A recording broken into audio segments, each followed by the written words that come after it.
अस्सलामुअलैकुम, नमस्कार। आज मुझे बहुत ही अच्छा लग रहा है। अब मैं उस स्कूल में हूँ जहाँ से मैंने अपनी तालीम शुरू की थी। ये मेरा पहला स्कूल था जहाँ मैं, और दूसरा मेरा मदरसा, इस दोनों जगह हमने बचपन में तालीम ली। और अल्लाह का शुक्र है कि माँ बाप ने बहुत मेहनत की तो हम पढ़ लिख सके और आज इस मुकाम तक पहुँच सके। शायद मेरे माँ बाप भी मुझे वैसे ही छोड़ देते जैसे आप लोगों ने अपने बच्चों को छोड़ दिया है, तो शायद हम नहीं बन पाते। तो एक दूसरे को हम लोग ब्लेम कर करके कि मास्टर साहब नहीं पढ़ाते और मास्टर साहब का कहना है कि लोग बच्चों को नहीं भेजते। ये दोनों ही चीजें एक दूसरे को पीछे खींचती हैं। हमें इन चीजों से ऊपर उठना होगा। अगर आप अपने बच्चों को साथ लेकर के स्कूल छोड़ने आएंगे और स्कूल से साथ लेके जाएंगे तो आपके बिना बोले मास्टर साहब को समझ में आएगा कि मुझे कोई वॉच कर रहा है, कोई देख रहा है, गार्जियन अलर्ट है। तो आपको वो मेहनत करनी पड़ेगी। हम अपनी एग्जाम्पल देते हैं कि हम क्या करते हैं। मेरे भी तो बच्चे हैं। हम सुबह 5:40 पे मेरे घड़ी में अलार्म है। 5:40 पे हम उठ करके इन लोगों को उठाने चले जाते हैं। बेटा और बेटी दोनों में रोज झगड़ा होता है कि अब्बू मुझे बाद में क्यों उठाया, मुझे बाद में क्यों उठाया। हर रोज रात को सोते वक्त बोल के सोता है कि अब्बू आज मुझे पहले उठाइएगा। तो हर रोज सुबह उठा करके इन लोगों को तैयार करने भेज देते हैं। मेरी वाइफ जो है इन लोगों के लिए टिफिन बनाने के लिए, नाश्ता बनाने के लिए तैयार हो जाती है। 7 बजे मेरा ड्राइवर आ जाता है, 6:45 तक। 7 बजे ये लोग स्कूल चले जाते हैं। 7:30 से इनका क्लास होता है। 7:40 से क्लास है, 7 बजे से उनका एंथम होता है, 7:30 से। और ये 12 मास, मतलब उस स्कूल में टाइम नहीं चेंज होता कि जाड़ा का है, गर्मी का है, हर साल ऐसे ही होता है। तो अगर हम अपनी जिंदगी में उस शेड्यूल से अपने बच्चों को अगर आप टाइम नहीं दे रहे हैं, आप अपने बच्चों के साथ अगर बेईमानी कर रहे हैं, तो आपको क्या उम्मीद है कि दूसरा ईमानदारी बरतेगा? वो टीचर, वो स्कूल। हमें ये बात हमेशा ध्यान रखना होगा कि हमें अपने बच्चों के साथ जितनी ईमानदारी से उनका हक है उनको दे दें।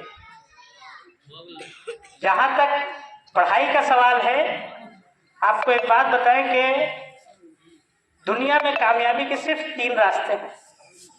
3 रास्ते मतलब उन तीनों चीजों से लोग कामयाब होते हैं। और उसकी पहली शर्त होती है मेहनत।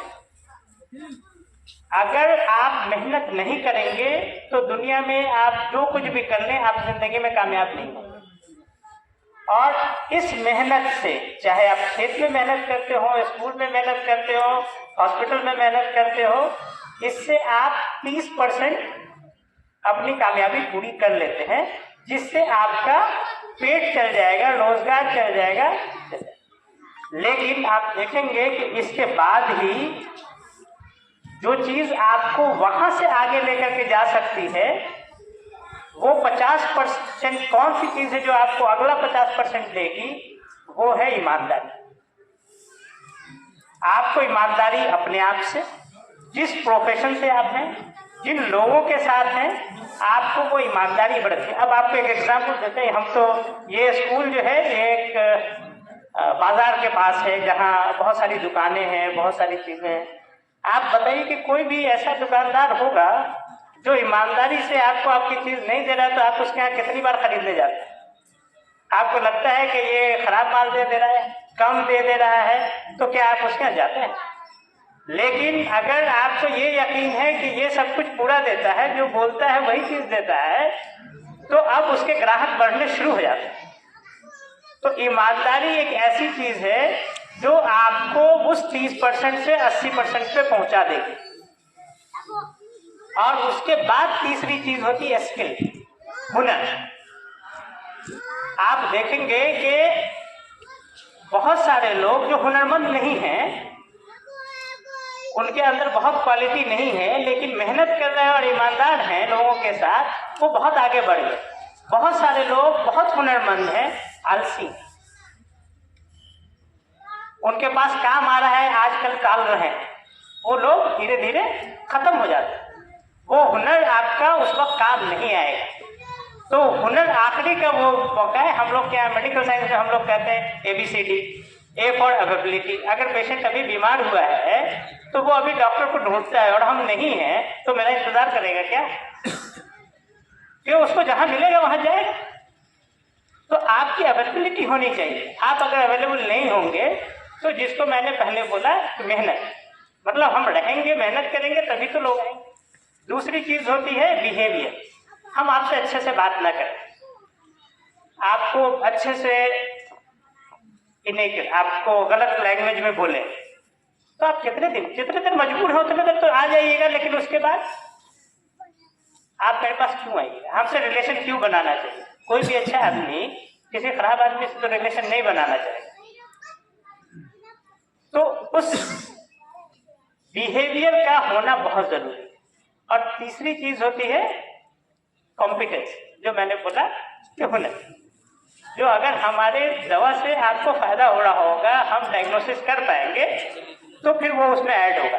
लेकिन आप देखेंगे कि आपके गांव में ही बहुत सारे कोएक्शन, क्योंकि आपको जब मजबूरी होती है आप फोन करते वो अवेलेबल हो जाता है, वो आपको रात को सर्विस दे देता है, भले उसके पास डिग्री नहीं है तो चीजें नहीं है तो भी आप उसकी मदद लेते हैं ना, क्योंकि वो अवेलेबल है। वो 30% में आप उससे छीन नहीं सकते, वो 30% तो वो लेके रहेगा क्योंकि वो मेहनत करता है। उसके बाद आप देखेंगे कि वो और कामयाब क्यों है, वो सबों से मीठी मीठी बोली बोलता है ना। भले उसके पास वही 4 दवाई है, वही 4 दवा सबको देनी है, लेकिन वो आपके साथ बदतमीजी नहीं करता, वो आपके साथ अच्छे से व्यवहार करता है, आपके साथ हमेशा दुख दर्द पर खड़ा होता है। इसलिए आप उससे मुतमईन होते, जब भी प्रॉब्लम होता है उसके पास जाते हैं। अब भी बात नहीं बनती तो अब आप कॉम्पिटेंस खोजते हैं कि भाई डिग्री वाला डॉक्टर जो इसको ठीक कर सके, अब इसको लात बात के वहां ले जाए, तो वो काम बाद में आता है, पहले ये 2 चीजें काम आती। तो उसी तरह से हम लोग तालीम में अगर देखें कि अपनी जिम्मेदारी से भाग जाए, हम स्कूल को ब्लेम करने से, समाज को ब्लेम करने से पहले ये देखें कि क्या सही में हम अपने बच्चों को उनका हक दे रहे हैं, या हमने उसको अल्लाह के भरोसे छोड़ दिया है कि ये रोड है, ये मदरसा है, ये स्कूल है, ये बाजार है, किधर घूमना है घूमते रहो। आपका बच्चा घर से निकला, स्कूल को पहुंचा या नहीं पहुंचा, किसकी जिम्मेदारी? ये आपकी जिम्मेदारी, ये आपको देखना है। बच्चा स्कूल जाते वक्त अपने बैग में सारी किताब कॉपी रख रहा है, ले जा रहा है या नहीं ले जा रहा है, किसकी जिम्मेदारी? ये आपकी जिम्मेदारी है, ये आपको करके देना है। हम लोग जो समाज के लोग, उनकी क्या जिम्मेदारी होती है उसको हम लोगों को देखना है। जैसे मेरे बच्चे नहीं करते, लेकिन हम इसी समाज के हैं, तो हमें ये देखना है कि हम इसको समाज के लेवल पे कैसे अच्छा कर सकते। तो हमें पहले ये चीज, किसी भी चीज को ठीक करने से पहले, जैसे हम लोग डॉक्टरी में करते हैं कि पहले पेशेंट को सुनते हैं, उसका सिम्टम्स देखते हैं, फिर उसकी जांच करते हैं, उसका साइंस देखते हैं, फिर उसके बाद एक डायग्नोसिस पे पहुंचते हैं, तब इलाज शुरू करते हैं। अगर हम ये नहीं जाने कि इस स्कूल को परेशानी क्या क्या है, हम इसको आकर के नहीं देखें कि हमारे टीचर्स को पढ़ाने में क्या क्या परेशानी हो रही है, क्यों यहाँ से तालीम नहीं हो पा रही, उसकी वजह क्या है। ऐसा तो नहीं है कि हमने स्कूल को सब कुछ दे दिया है, इसको कोई कमी हो ही नहीं सकती, इसके साथ कोई समस्या हो ही नहीं सकती। तो ये हमारी जिम्मेदारी है समाज वाले लोगों की, स्पेशली जो पंचायती राज है, पंचायत के जो लोग हैं, उन लोगों को चाहिए कि अपने स्कूल आए, देखें कि मास्टर साहब यहाँ क्या क्या परेशानी हो रही है, आप सपोर्ट करें, आप उनको इज्जत दें, वो आपको रिटर्न में आपके बच्चों को एजुकेशन देंगे, जरूर देंगे। आप मास्टर प्यारे साहब हैं, अक्सर बेशतर जब भी मैं आता हूँ कोशिश करता हूँ कि मुलाकात हो जाए, जहाँ भी मिलते हैं सलाम करते हैं, मिलते हैं, उनके घर जाते। क्यों जाते? क्योंकि मैं बचपन में जब मुजफ्फरपुर में रहता था, जब भी कोई मसला सॉल्व मैथमेटिक्स से बना रहा हूँ, घर पे नहीं समझ में आया कुछ, तो फिर दौड़े दौड़े इनके घर चले जाते थे, मास्टर साहब बता दीजिए, मास्टर साहब बता दीजिए। तो मास्टर साहब ने थ्रू आउट हमें मदद, हम आज भी उनकी इज्जत करते हैं, वो मेरे उस्ताद, और ये अल्लाह का शुक्र है कि आज वो यहाँ मौजूद भी। मास्टर जमील साहब नागपुर के थे, उन्होंने मेरे को, नहीं नागपुर के, जूनियर इंजीनियर्स गया और मुजफ्फरपुर में मेरे को पढ़ा, लेकिन उन्होंने मेरे को पढ़ाने से ज़्यादा पढ़ना सिखा दिया, वो इंटरेस्ट पैदा कर दिया कि पढ़ो। तो जब तक मेरे वालिद साहब जिंदा थे, हम जब भी आते तो आम लिखी के ज़माने में मेरे वालिद साहब आम लिखी तोड़वा के रखा करते थे कि बेटा तुम अपने टीचर के जाओगे, ये लेके जाना है। और आज भी, अभी भी मैं थोड़ा दिन पहले उनका इंतकाल हो गया, उनके एरिया का भी इंतकाल हो गया, उनके बेटा जो है इग्नू में डायरेक्टर हैं, वो है। फिर मैं जाकर के अभी थोड़े दिन अपने लोगों को जाकर के उनसे मिल करके आया। तो आप देखेंगे कि कल के दिन में जब आपके बच्चे भी पढ़ के कामयाब होंगे तो आपको कितनी खुशी होगी। आप उस टीचर को भी इज्जत करेंगे और उस इंस्टीट्यूशंस की भी इज्जत करेंगे। तो हम चाहते हैं कि हर हालत में हम लोग अपने आप को इकट्ठा करें और ये वादा करें कि हम हर हालत में इस स्कूल को एक अच्छा स्कूल अपने ब्लॉक में, अपने ज़िला में, अपने स्टेट में और फिर अपने देश में एक अच्छा स्कूल बना करके दें। ये हमारी जिम्मेदारी है। हम आपको बताएं कि मेरे पास एक लिस्ट है, हम बालासाहब का स्टडी कर रहे थे कि बालासाहब की स्थिति क्या है। तो इसमें जो है बालासाहब के हर चीज़ का जिक्र है, हेल्थ से लेकर के, शिक्षा से लेकर के, बाकी आपकी जितनी ट्रांसपोर्ट है, पोस्ट ऑफिस है क्या, आप एग्रीकल्चर है, हर चीज इसमें डिटेल। तो इसमें मैंने क्या बताया कि यहाँ पे रीजन दिया हुआ है बिहार का एजुकेशन लेवल जो है लिटरेसी, ये 2011 का सेंसस डाटा है। 61.8% बिहार का लिटरेसी रेट और सीतामढ़ी का उससे घट करके 52% हो गया और गाँव का घट करके 40.88% हो गया। तो एक बात बताइए ईमानदारी से कि हमारा स्टेट जो है 62% पे है, जो हमारा डिस्ट्रिक्ट है वो स्टेट के शिक्षा स्तर को घटा करके खींच करके अब तो 52% तो उसके इसको, और हम उनमें से सबसे माहिर लोग हैं जो उसके एजुकेशन को खत्म करने के लिए 40% पे ले आए। तो हम देश के तरक्की की तरफ जाना है या उसको पीछे की तरफ खींच रहे हैं? हम उन लोगों में से हैं जो उसकी तरक्की में बाधा बन रहे हैं। कि हम लोग मिल करके, हम तो बार बार स्कूल आते हैं, ये देखने की कोशिश करते हैं कि क्या क्या कमी है, बहुत सारी चीज़ों को नोट डाउन किया है और इंशाअल्लाह उसको आगे बढ़ाने के लिए प्रिंसिपल साहब को बार बार बोलते रहते हैं, लेकिन बहुत सारी चीज़ें हैं जो उनके लेवल से नहीं हो सकती, उसको हम लोगों को ही करना होगा। तो हम लोग इंशाअल्लाह उसको आगे करेंगे।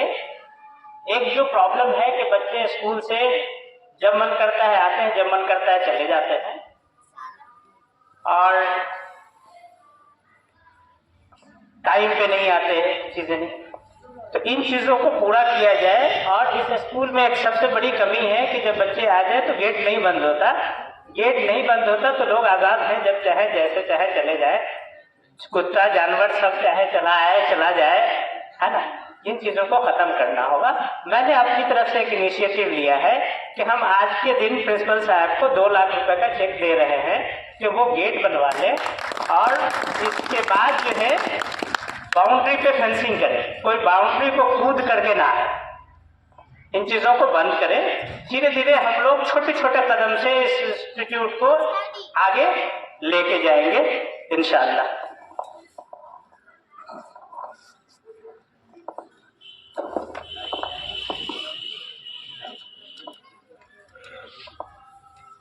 प्रिंसिपल साहब,